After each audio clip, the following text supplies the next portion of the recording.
Shri A Sajeevan, അപ്പോൾ ഇക്കാര്യത്തിൽ B J പിയുടെ ലക്ഷ്യം എന്താണെന്നുള്ളത് വ്യക്തമാണല്ലോ. ആ കളത്തിലേക്ക് കോൺഗ്രസ് വീണുകൊടുക്കുന്നു. ഓരോ ദിവസം ചെല്ലുന്തോറും അവർ എടുക്കുന്ന നിലപാട് കൂടുതൽ കൂടുതൽ പ്രതിസന്ധി ഉണ്ടാക്കുന്നതാകുന്നു. ഇപ്പോൾ ഏറ്റവും ഒടുവിൽ സോണിയാഗാന്ധി പങ്കെടുക്കാൻ സാധ്യതയുണ്ട് എന്ന വാർത്ത വരുമ്പോൾ പരക്കെ കോൺഗ്രസ് നേതാക്കൾ സോണിയ പങ്കെടുക്കണം അല്ലെങ്കിൽ കോൺഗ്രസ് പങ്കെടുക്കണം എന്ന് വാദിച്ചു കൊണ്ടിരിക്കുമ്പോൾ എന്താണ് സംഭവിക്കുക? കോൺഗ്രസിൻ്റെ ഇത്തരത്തിലുള്ളൊരു നിലപാടെടുക്കൽ കൂടുതൽ കുഴപ്പങ്ങൾ ഉണ്ടാക്കും എന്നവർ മനസ്സിലാക്കാതെ പോകുന്നത് എന്തുകൊണ്ടാണ്? അല്ല, ഇതിന് ബി ജെ പിയുടെ ഈ കളത്തിലേക്ക് അല്ലെങ്കിൽ ബി ജെ പിയുടെ ഉരുക്കിലേക്ക് കോൺഗ്രസ് ചെന്നുപെടുന്നു എന്നതിനോട് എനിക്ക് യോജിപ്പില്ല. കാരണം ഈ പ്രശ്നം കോൺഗ്രസിന്റെ സ്വയം കൃതാനർത്ഥമാണ്.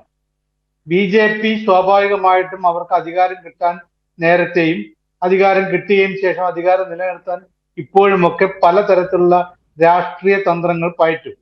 ഇപ്പൊ ഇവിടെ പറഞ്ഞല്ലോ, ഈ രാമക്ഷേത്ര നിർമ്മാണ ട്രസ്റ്റ്, ആ ട്രസ്റ്റ് 6000 ആളുകളെ വിളിക്കുന്നു. അതിലൊരാളാണ് സോണിയാഗാന്ധി, അതിലൊരാളാണ് നരേന്ദ്രമോദി എന്നൊക്കെ പറയുമ്പോൾ വളരെ ലളിതമായിട്ട് നമുക്ക് ശരിയല്ലേ? ഒരാൾ അങ്ങനെ നരേന്ദ്രമോദി ക്ഷണം കിട്ടിയിട്ട് കത്ത് കിട്ടിയിട്ട് അവിടെ പോകുന്നു, നമ്മൾ കല്യാണത്തിന് കത്ത് കിട്ടി പോകുന്നില്ല, അവിടെ പോകുന്നു. അതേപോലെ സോണിയാഗാന്ധിക്കും പോയാൽ എന്താണ്, പോയില്ലെങ്കിൽ എന്താണ്, അതൊക്കെ വളരെ ലളിതമായി പറയാം. നമുക്ക് എല്ലാവർക്കും അറിയാം ഈ രാമക്ഷേത്ര ട്രസ്റ്റ് ഉണ്ടാക്കിയത് പോലെ എങ്ങനെയാണ് എന്നും രാമക്ഷേത്ര ട്രസ്റ്റിന്റെ താല്പര്യം എന്താണ് എന്നും ഈ തീരുമാനങ്ങളൊക്കെ എവിടെയാണ് എങ്ങനെയൊക്കെയാണ് ഉണ്ടാകുന്നുള്ള കാര്യം എല്ലാവർക്കും അറിയാം. പക്ഷെ അതിനെ കുറ്റപ്പെടുത്തുക, കാരണം ബി ജെ പിയുടേതായിട്ടുള്ള രാഷ്ട്രീയ അജണ്ട, വർഗീയ രാഷ്ട്രീയത്തിൻ്റെതായിട്ടുള്ള അജണ്ടയുണ്ട്.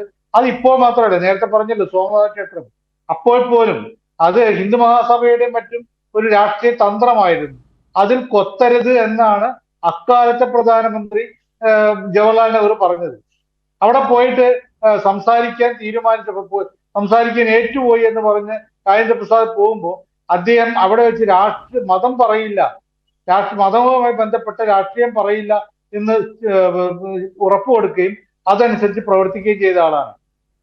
അതുപോലെ ഇതൊക്കെ മാറ്റിവെക്കാം.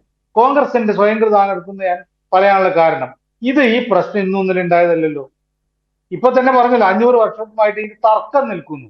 അതിനു മുമ്പേ ഉള്ളതാണ് ഇത് ഈ ക്ഷേത്രവുമായിട്ട് ബന്ധപ്പെട്ട പ്രശ്നങ്ങൾ. ഈ കേസ് ഇന്ത്യക്ക് സ്വാതന്ത്ര്യം കിട്ടുന്നതിന് മുമ്പേ ഉള്ള കാര്യങ്ങളൊക്കെ മറക്കാം. ഇന്ത്യക്ക് സ്വാതന്ത്ര്യം കിട്ടുന്ന സമയത്ത് എടുത്ത തീരുമാനങ്ങളിൽ ഒന്ന് ഇത്തരം ആരാധനാലയങ്ങളുമായി ബന്ധപ്പെട്ട കാര്യത്തിൽ അത് സ്റ്റാറ്റസ് കോ ആയിരിക്കണം എന്നുള്ളതാണ്.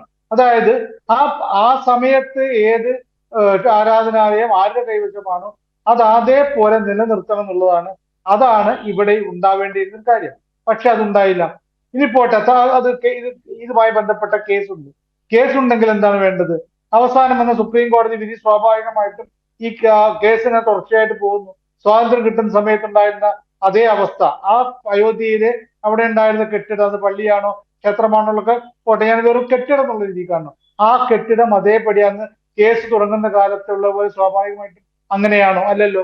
അത് തകർക്കപ്പെട്ടു. കേസുണ്ടെങ്കിൽ അത് കോടതി വിധിയാവട്ടെ, കോടതി വിധി അനുസരിച്ചിട്ട് അനുകൂലമായിട്ട് നിലപാടാർക്കെങ്കിലും അനുകൂലമായിട്ടാണെങ്കിൽ അവർക്ക് കിട്ടട്ടെ. പക്ഷെ അതല്ലല്ലോ, ഇതിനിടയിൽ തകർക്കപ്പെട്ടു എന്നുള്ള പ്രശ്നമുണ്ട്. ഇതൊന്നല്ല കോൺഗ്രസുകാരുടെ പ്രശ്നം എന്ന് പറയുന്നത്. കോൺഗ്രസിന്റെ മേൽ 2 ആരോപണങ്ങൾ നിലനിൽക്കുന്നുണ്ട്. ഒന്ന്, അവിടെ രാംലല്ല ആ പള്ളിക്കകത്ത്, അതുവരെ പള്ളിയായിരുന്ന ബാബറി മസ്ജിദിനകത്ത് രാംലല്ല കൊണ്ടുപോയി വെക്കാനുള്ള, രഹസ്യമായിട്ട് കൊണ്ടുപോയി വെക്കാനുള്ള ഒരു സ്വയംഭൂവാണെന്നൊക്കെ പിന്നീട് പറഞ്ഞു പരത്താൻ പറ്റുന്ന രൂപത്തിൽ അവിടെ കൊണ്ടുവെക്കാനുള്ള അനുമതി കൊടുത്തത് കോൺഗ്രസുകാരുടെ കാലത്താണ്. അത് ഒരുപക്ഷെ വോട്ട് രാഷ്ട്രീയം കണ്ടുകൊണ്ടായിരിക്കും, ഉത്തരേന്ത്യയിലെ വോട്ട് കണ്ടുകൊണ്ടായിരിക്കും. അതായിരുന്നു അവരുടെ ആദ്യത്തെ പരാജയം.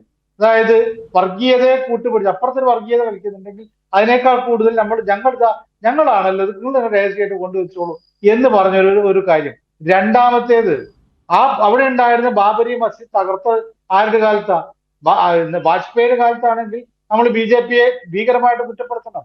വാജ്പേയി അല്ല അന്നത്തെ പ്രധാനമന്ത്രി കോൺഗ്രസുകാരനായ നരസിംഹറാവു ആണ്. പിന്നീട് കോൺഗ്രസുകാർ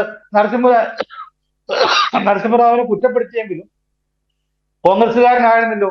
ഈ 2 കാര്യങ്ങളും ചെയ്തു കൊടുത്ത ആ പാപം കോൺഗ്രസിന് മുന്നിലുണ്ട്. അപ്പോ ഇത് പെട്ടെന്നുണ്ടായ ഒരു ഡിലേയും അല്ല. പെട്ടെന്നുണ്ടായിട്ട് പ്രതിസന്ധിയല്ല. പിന്നീട് അതിനുശേഷം കോടതി വിധി വന്നു. കോടതി വിധി വന്നിട്ട് ഇപ്പൊ പറഞ്ഞല്ലോ, ഇവിടെ പ്രിന്റ് പറഞ്ഞല്ലോ, അവിടെ തൊട്ടടുത്ത 5 കിലോമീറ്റർ അകലെയായിട്ട് വേറൊരു ആരാധനാലയം, മുസ്ലിം ആരാധനാലയം വരുന്നുണ്ടൊക്കെ. ഇല്ല, അതിനിപ്പോഴും നിർമ്മാണത്തിനുള്ള അനുമതി കൊടുത്തിട്ടില്ല. കോൺഗ്രസ്സുകാർ അതിനെ പറ്റി എന്തെങ്കിലും ഇതുവരെ പറഞ്ഞു? അതുവരെ പോലും പറഞ്ഞു ഞങ്ങൾ അതിൽ പങ്കെടുക്കണമെങ്കിൽ അതിന് അനുമതി കൊടുക്കുമെന്നെങ്കിലും പറഞ്ഞു. അതും ഉണ്ടായില്ല. അപ്പൊ സ്വയം കൃതാനർത്ഥമാണിത്. എന്നിട്ട് നിങ്ങൾ അവിടെ പോണോ പോണ്ടേ എന്നുള്ളിടത്താണ് ചിന്ത. ഇത് രാഷ്ട്രീയ താല്പര്യത്തിനനുസരിച്ച് BJP കൊണ്ടുപോകുന്നതെന്നുള്ള കാര്യത്തിൽ നമുക്കൊരു സംശയമില്ല. നമ്മുടെ പുതിയ പാർലമെന്റ് മന്ദിരം, ഒരു പുതിയ പാർലമെന്റ് മന്ദിരം വരുന്നതിനെ കുറിച്ചല്ല പ്രശ്നം. പക്ഷെ അത് ആ പാർലമെന്റ് മന്ദിരത്തിന്റെ ഉദ്ഘാടനവുമായി ബന്ധപ്പെട്ട എല്ലാ ചടങ്ങുകളും എങ്ങനെയായിരുന്നു? അത് തങ്ങൾക്ക് അനുകൂലമാക്കി മാറ്റാൻ, പ്രത്യേകിച്ച് ഹിന്ദു മനസ്സുകൾ തങ്ങൾക്ക് അനുകൂലമാക്കി മാറ്റാൻ പറ്റുന്ന രീതിയിലേക്ക് അവർ കൊണ്ടുപോയി. അതിനെ ഞാൻ അവരെ കുറ്റം പറയില്ല, കാരണം അവർ രാഷ്ട്രീയ തന്ത്രങ്ങളിൽ ഒന്നാണത്. പക്ഷെ അത് കണ്ടിട്ട് അതിനനുസരിച്ച് വേണ്ട പ്രവർത്തിക്കാൻ കോൺഗ്രസ്സുകാരെന്താ ചെയ്യുന്നത്? ഇപ്പോഴും അവർ കൃത്യമായ ഒരു നിലപാട്, കോൺഗ്രസിന്റെ ഹൈക്കമാൻഡ് എന്ന് പറയുന്ന ആ ഹൈക്കമാൻഡിൽ ഖാർഗെയുണ്ടോ അല്ലെങ്കിൽ മറ്റാരും വേണുഗോപാൽ ഉണ്ടോ എന്നൊന്നും അല്ല ഞാൻ ചിന്തിക്കുന്നത്. അതിനേക്കാളൊക്കെ അപ്പുറത്ത് കോൺഗ്രസിന്റെ ഹൈക്കമാൻഡ് ആയിട്ടുള്ളത് ഈ നെഹ്റു കുടുംബമാണല്ലോ.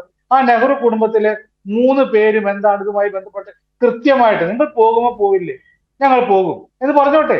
അങ്ങനെ അവർ പോകുന്നുണ്ടെങ്കിൽ കോൺഗ്രസിന്റെ നിലപാടാണ് ഉത്തരേന്ത്യയിൽ വോട്ട് നഷ്ടപ്പെടാതിരിക്കാൻ അവർ ചെയ്യുന്നതാണ്. അത് പക്ഷെ പറയണം. നിങ്ങൾ അവിടെ ഒന്ന് പറയുന്നു, ഇവിടെ ഒന്ന് പറയുന്നു, വേറെ സ്ഥലത്ത് വേറൊന്ന് പറയുന്നു രീതിയിലേക്ക് പോകുന്നിടത്താണ് പ്രശ്നം. കോൺഗ്രസ് ഈ കാര്യത്തിൽ ഒരു പ്രതിസന്ധിയിലുമല്ല, അവരുണ്ടാക്കിയ കുരുക്കാണ്. യെസ്.